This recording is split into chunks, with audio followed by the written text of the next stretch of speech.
Welcome to take education BD. যে যেখান থেকে আমার এই ভিডিওটি দেখছেন সবাইকে জানাই আন্তরিক শুভেচ্ছা ও অভিনন্দন।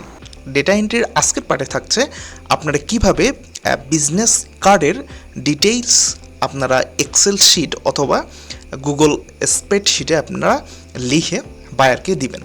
তো অনেক সময় কিছু কাজ আসে যেগুলো হচ্ছে বায়ার বলে যে আমার 100 অথবা 200 অথবা কম বেশি হতে পারে, যে আমার এতগুলো বিজনেস কার্ডস রয়েছে, যে বিজনেস কার্ডসের যে ইনফরমেশনগুলো সেই ইনফরমেশনগুলো আমাকে এক্সেলে নিয়ে দিতে হবে অথবা স্প্রেডশিটে নিয়ে দিতে হবে। তো এই কাজটি আমরা খুব সহজে করতে পারবো। তো আমি আজকে আপনাদের এই কাজটি দেখাবো যে আপনারা কিভাবে বিজনেস কার্ডের ডিটেইলসগুলো আপনারা এক্সেল শিটে নিতে পারেন।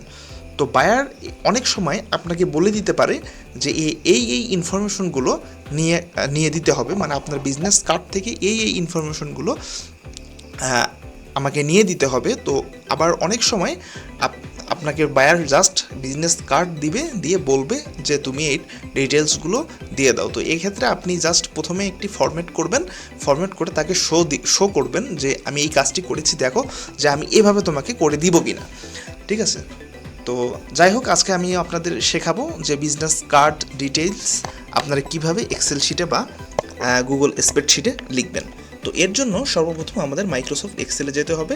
আমি এখান থেকে একটি মাইক্রোসফট এক্সেলের নতুন শিট ওপেন করে নিচ্ছি, আর শিটের নাম দিচ্ছি যে business BUSINESS business CAR business cards DTAIL details to Excel XCEL। আচ্ছা, তো এখন আমি এই শিটটি ওপেন করে নিব। আচ্ছা, এখন আমাদের দেখার বিষয় হচ্ছে আমাদেরকে বায়াররা কি বিজনেস কার্ড দিল। তার মানে বায়ার আপনাকে যে বিজনেস কার্ডটি দিবে সেই বিজনেস কার্ডের উপর আপনি এই কাজটি করবেন।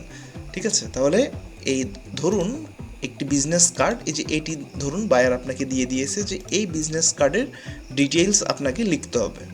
তো দেখেন এখানে বায়ার তো আপনাকে একটি বিজনেস কার্ড দিবে না, তাই না? বায়ার কিন্তু আপনাকে একটি বিজনেস কার্ড দিবে না। তো আমরা একটু ছোট করে নেই, যাতে পাশাপাশি রাখলে আমরা একটু সাইজ করে নিই, দ্রুত কাজ করতে পারবো। এভাবে যদি আমরা করি কাজ, তাহলে কাজগুলো খুব দ্রুত হবে। ঠিক আছে, তো আমরা পাশাপাশি রাখবো। ধরুন বায়ার আপনাকে 100টি এরকম বিজনেস কার্ড দিয়েছে, যে বিজনেস কার্ডগুলোর ডিটেলস আপনাকে লিখতে হবে। তো সেই ক্ষেত্রে প্রথমে আপনি সিরিয়াল করবেন। ঠিক আছে, প্রথমে আপনি এখান থেকে সিরিয়াল করবেন। তো সিরিয়ালে লিখবেন SL। প্রথমে সিরিয়াল লিখলেন। সিরিয়াল লেখার পর আপনি এখানে দিবেন হচ্ছে নেম, তারপর এখানে দিবেন কোম্পানি নেম,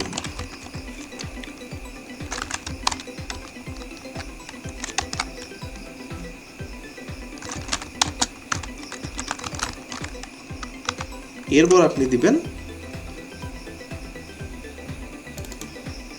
নেম দিলেন, কোম্পানি নেম দিলেন, এরপর আপনি দিবেন অ্যাড্রেস, এরপর আপনি দিবেন ডেজিগনেশন,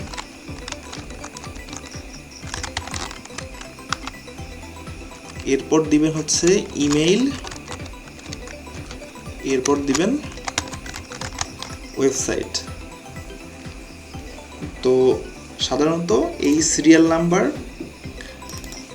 তারপর হচ্ছে name, company name, address, designation, email, website. আচ্ছা, এরপর আপনি সাপোজ সিরিয়াল নাম্বার 1 দিলেন, দিয়ে দেখেন নাম কি বলছে, সারা ফিলিপ। তাহলে আমরা নামটা লিখব SARA সারা FELIPE ফিলিপ। ঠিক আছে, সারা ফিলিপ। আচ্ছা, এরপর আমরা কোম্পানি নেম দিব, যে কোম্পানি নেম কি, কোম্পানি নেম হচ্ছে ABC কি day care DAYCARE day care. এরপর আমরা দিব কি যে অ্যাড্রেস। তাহলে এখানে অ্যাড্রেস কি দেয়া আছে 101 IRVING, তারপর হচ্ছে RD, এটা কিন্তু আপনাকে ফুল স্টপ দিতে হবে। তারপর হচ্ছে TEMPERLY, টেম্পারলি, তারপর ওয়ার্ড, যেভাবে দেয়া থাকবে এভাবে দিবেন। এখানে গিয়ে ডাবল ক্লিক করলে আপনার এটা বড় হয়ে যাবে। তারপর ডেজিগনেশন কি, ডাইরেক্টর, DIRECTOR, ডাইরেক্টর। এরপর এখানে ইমেল অ্যাড্রেসটি কী রয়েছে, info@abc, ঠিক আছে, DAYCARE.web, ঠিক আছে। তারপর আপনি এখানে গিয়ে প্লাস চিহ্ন যখন হবে তখন ডাবল ক্লিক করলে এটি বড় হয়ে যাবে। তারপর আপনি ওয়েবসাইট, এখন এদের ওয়েবসাইট কি দিয়ে আছে, www.abcdaycare.web, ঠিক আছে। তারপর এটা ডাবল ক্লিক করে দিলেন। তো এইভাবে আপনার যতটি বিজনেস কার্ড ডিটেইলস ওনারা আপনাকে দিবে, বায়ার যতটি, ধরেন আপনাকে 50টি দিতে পারে, 100টি দিতে পারে, মানে যার কাছে যেমন, মানে যার যেমন প্রয়োজন, তো প্রয়োজন অনুযায়ী আপনাদেরকে এইভাবে বিজনেস কার্ড দিয়ে দিবে। সেই ডিটেইলসগুলো আপনাকে এভাবে ফিল আপ করে দিতে হবে। তো আমি জাস্ট আপনাকে একটি দেখাই দিলাম, এখন আপনারা এইভাবে করতে পারেন। তো এই জন্য আমরা বায়ারকে পাঠানোর আগে আমরা এটি একটু সাইজ মাইজ করে নিব। ধরেন আমরা এগুলো সব 18 করে দিই, একটু অথবা 16 করে দিই, ঠিক আছে। তারপর এগুলো একটু সমান করে দেই। তারপর এগুলো আমরা সব মিডিলে নিয়ে যাই। আমরা ইচ্ছে করলে এগুলো সব মিডিল, যখন আপনার কাজ শেষ করা হবে, ধরেন আপনি যদি 10টা বা 20টা বা 30টা বা 50টা করেন, তাহলে আপনি এইগুলো সবগুলো সিলেক্ট করবেন।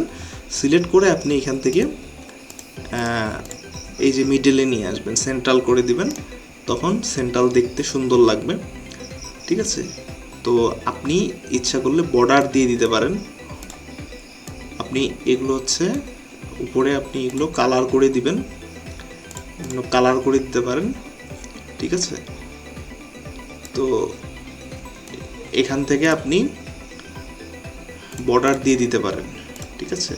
আপনার সব কিছু যখন লেখা শেষ হয়ে যাবে তখন আপনি এভাবে বর্ডার দিতে পারেন। তারপর আপনি সেভ করবেন। সেভ করার পর এই যে ফাইলটি রয়েছে, এই ফাইলটি আপনি তাকে দিয়ে দিবেন, ঠিক আছে। তো এখন সে যদি বলে যে আমাকে এটি স্প্রেডশিটে দিতে হবে, তাহলে আপনি এই কাজটি স্প্রেডশিটে গিয়ে করবেন। পূর্বের পর্বে আমি দেখিয়েছি যে আপনারা কিভাবে গুগল স্প্রেডশিট ব্যবহার করবেন। আমি এক্সেলে যে কাজটি করলাম সেই কাজটি আপনারা গুগল স্প্রেডশিটে গিয়ে করতে পারেন বা গুগল শিটে গিয়ে করতে পারেন। তারপর বায়ারকে শেয়ার করে দিতে পারেন, অথবা আপনার কাছে যদি এক্সেলে চেয়ে থাকে তাহলে আপনি এক্সেলে করে এটি সেভ করে আপনি এক্সেল ফাইলটি পাঠিয়ে দিবেন। তো আজ মূলত এতটুকুই। সবাই ভালো থাকবেন, সুস্থ থাকবেন, টেক এডুকেশন বিডির সঙ্গে থাকবেন। এতক্ষণ সাথে থাকার জন্য আপনাকে অসংখ্য ধন্যবাদ। যারা এখন পর্যন্ত চ্যানেলটি সাবস্ক্রাইব করেননি, দয়া করে চ্যানেলটি সাবস্ক্রাইব করুন এবং পাশে থাকা বেল আইকনটি ক্লিক করুন। ধন্যবাদ।